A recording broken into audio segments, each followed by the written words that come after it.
Falando um pouco de cultura medieval, então, para a gente encerrar essa parte, a gente precisa pensar que a cultura medieval prezava a simplicidade e a rusticidade. O que significa prezar a simplicidade e a rusticidade? Significa que a gente vai entender, que eu não vou acumular riqueza, eu não vou procurar ter conforto, eu não vou procurar ter prazeres, né? Porque o que importa é a vida após a morte. É essa compreensão que é muito interessante. Quer dizer, a função da minha vida é acabar. Quanto antes a minha vida acabe, desde que eu tenha cumprido aquilo que Deus espera de mim, melhor. Que daí eu morro e eu espero ressuscitar no dia do juízo final.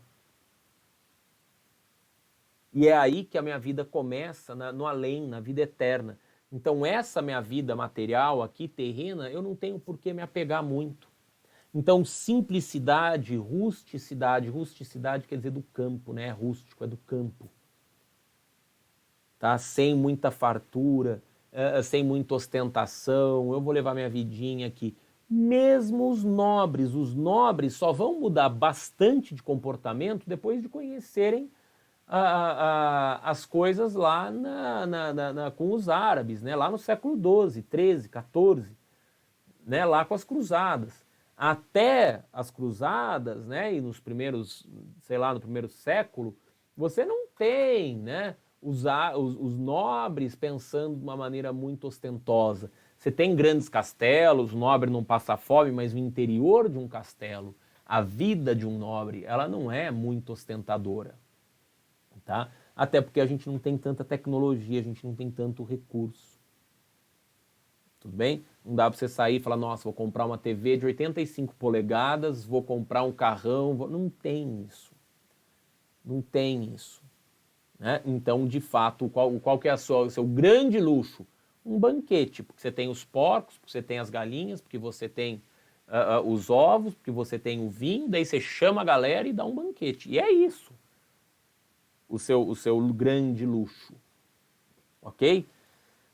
Esse pensamento é controlado, evidentemente, pela igreja e por uma parte da igreja, que é o clero regular, né, que está produzindo conhecimento dentro de um mosteiro. Então, os mosteiros produzem conhecimento, os mosteiros ensinam as pessoas como elas têm que viver, os mosteiros discutem a palavra de Deus e os mosteiros instruem o clero secular, que são os padres, como que a população tem que viver.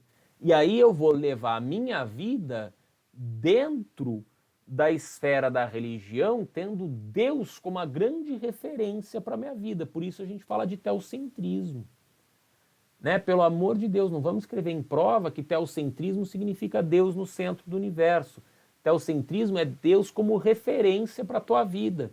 Então eu consagro a minha vida a Deus. Eu não posso sair por aí fazendo tudo que eu quero, porque eu tenho que entender que o meu corpo é templo do Espírito Santo. Então eu preciso respeitar o Espírito Santo, Deus que me deu essa vida. E eu não posso me perder, sair do caminho da igreja, porque senão eu não vou para o céu. Então, eu vou organizar a minha vida em torno de Deus. Quer dizer, o momento mais importante para mim é o momento da igreja. Eu dou com prazer o meu dízimo, o meu tostão de Pedro, né, as minhas contribuições para a igreja, porque eu tenho convicção de que é isso que me leva para o céu. Né? A gente já discutiu o anacronismo em outros momentos. Então, ir para o céu é o meu grande foco. Por isso que eu levo uma vida de simplicidade, de rusticidade, e por isso que a gente fala de teocentrismo. Tá? A partir do século XII, a gente começa a falar de mais universidades. Ali eu começo a falar um pouco mais de razão.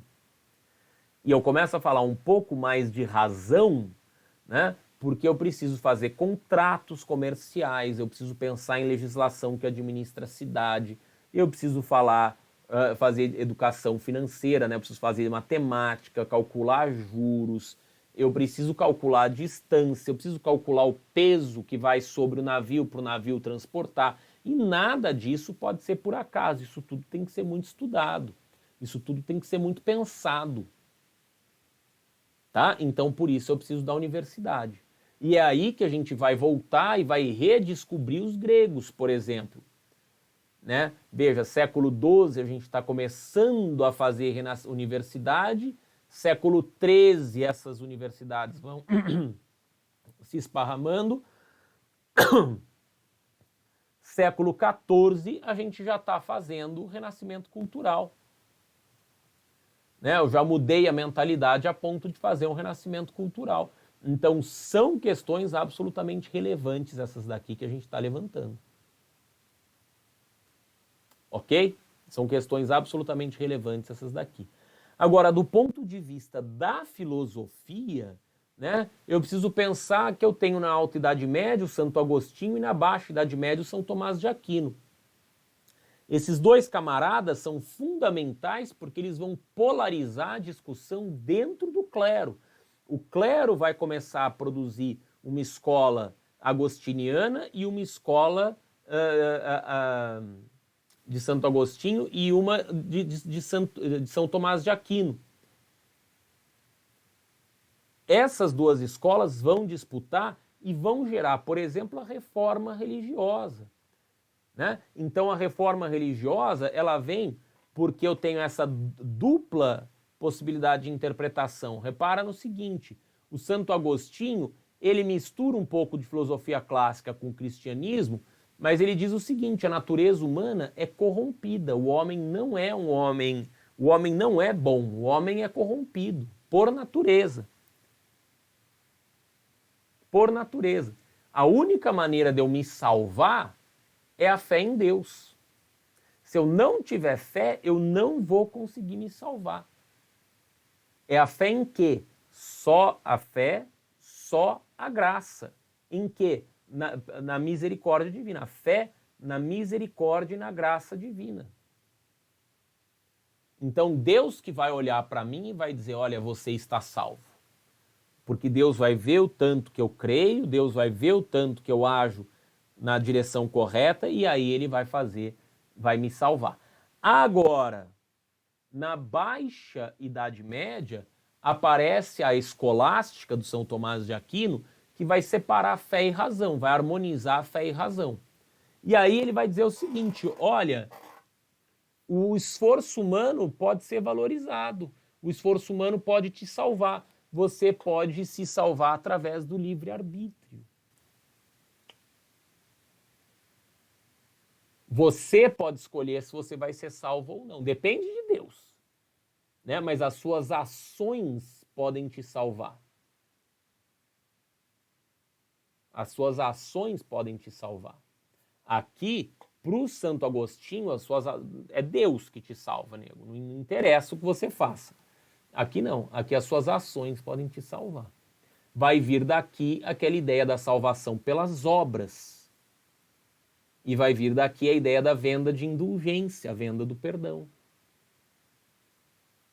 Tudo bem? Então você é um pecador, mas você comprou o perdão, contribuindo assim para a igreja. Né? Então a salvação pelas obras. Qual que seria aí o papel do clero? O clero seria então um orientador. O clero te orienta, fala, ó, você tem que fazer isso, isso e isso. Então o clero é importante, porque o clero vai conduzir o seu caminho e aí você vai conseguir se salvar. Importante dizer que São Tomás de Aquino defende o preço justo, ele condena a usura, ele condena os juros, né? O que é os juros? A usura. Por que ele condena a usura? Porque ele diz o seguinte, juro você cobra pelo tempo. Então, você me emprestou 50 reais, daqui no final do mês eu vou te pagar 50 reais e não 51. Porque esse 1 é pelo tempo, só que o tempo não é um esforço, não é o suor do teu rosto. Deus disse a Adão, comerás o pão com o suor do teu rosto. Então, você me empresta dinheiro, fica sentado e eu te dou mais dinheiro, isso não vale. Então, defendendo o preço justo aqui.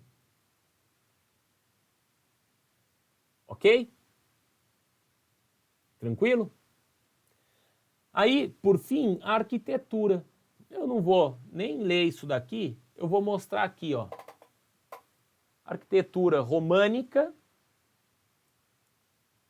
e a arquitetura gótica. O que a românica nos traz? A arquitetura românica nos traz o seguinte: uma igreja baixa, janelas estreitas, paredes grossas. Baixo, estreito e grosso, porque eu sou uma fortaleza. Eu não quero ser alvo de catapulta, eu não quero que a minha parede quebre fácil, eu não quero ter uma janela imensa para o cara jogar uma pedra e depois ficar me dando flechada dentro da igreja. Então, na igreja românica, eu tenho uma construção que é uma fortaleza. É pequenininha, é forte. Outra característica, os arcos perfeitos, né, em circunferências perfeitas, olha só. Já a arquitetura gótica, eu uso muito vidro, porque eu já não faço mais uma fortaleza, eu faço um palácio. O que mudou de uma época para outra? Aqui eu estou na Baixa Idade Média. Aqui eu estou na Alta Idade Média, ou seja, aqui eu tenho invasões bárbaras, então eu preciso me defender dos bárbaros. Aqui na Baixa Idade Média eu não tenho que me defender dos bárbaros. Então a minha igreja pode ser um palácio. Então ela é alta, ela é iluminada, ela usa um monte de vidro, ela tem rosáceas grandes, ela tem vitrais grandes, né? Porque isso aproxima a igreja do céu. A igreja passa a ser a maior construção da cidade, o que demonstra o poderio da igreja. Ok? Sim? Então, esses exemplos aqui, depois a gente faz uma aula só de história da arte, mas eu acho que já dá para entender, né? A igreja românica baixa, paredes grossas, arcos perfeitos, né, em círculos perfeitos. Isso gera um ambiente escuro, isso aproxima de uma fortaleza. A arte gótica, o arco é em forma de ogiva, a construção é alta, muitos vitrais, muitas imagens e uma construção que se parece mais a um palácio. Tudo bem?